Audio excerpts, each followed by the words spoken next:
বৈধ অস্ত্র বেআইনি অস্ত্র কারবারিদের হাতে পৌঁছে যাচ্ছে, যেখানে শহরের নজরদারি নিয়ে একটা প্রশ্ন উঠছে। অন্যদিকে শহরের নিরাপত্তা নিয়ে প্রশ্ন উঠে যাচ্ছে কোন ঘটনায়? সেন্ট্রাল অ্যাভিনিউতে যে ঘটনা আমরা দেখেছিলাম, টার্গেট হয়েছিলেন একাকী বৃদ্ধা, কিভাবে লুটপাট চালানো হয়েছিল, আর এরপর দমদমে সেই ঘটনা। দমদমে এবার টার্গেট 70 দম্পতি। বাড়ির একতলায় জানলার গ্রিল ভেঙে ঢুকে দোতলায় উঠে লুঠের অভিযোগ।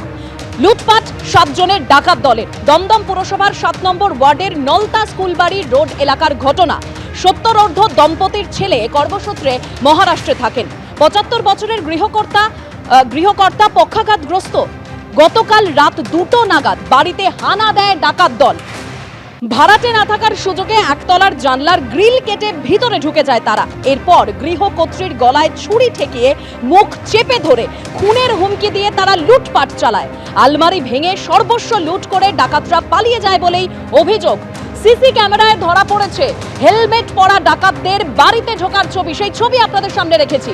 একেবারে হেলমেট পরে ডাকাতরা বাড়িতে ঢুকছেন, সিসি ক্যামেরায় সেই ছবি ধরা পড়েছে। আর এই ঘটনায় আতঙ্কিত স্থানীয় বাসিন্দারা।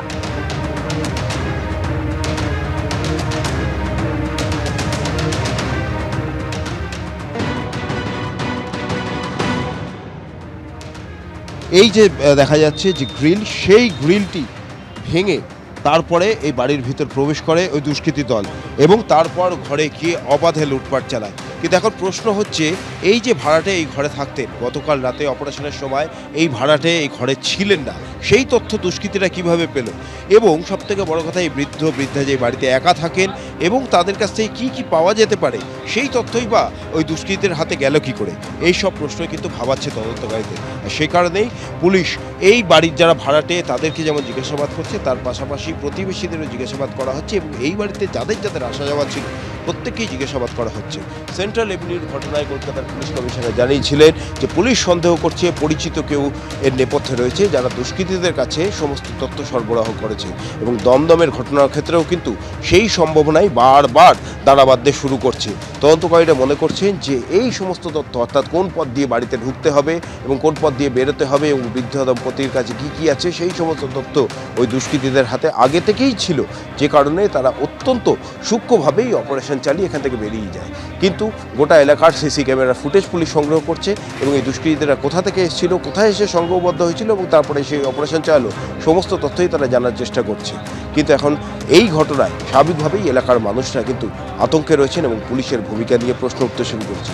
প্রশ্ন উঠছে, যে রাস্তা দিয়ে দুষ্কৃতীরা পায়ে হেঁটে এলো, ওই রাস্তায় যদি পুলিশের টহলদারি থাকতো তাহলে কি এই ঘটনা এড়ানো যেত? স্থানীয় বাসিন্দারা সেই প্রশ্নই তুলছে।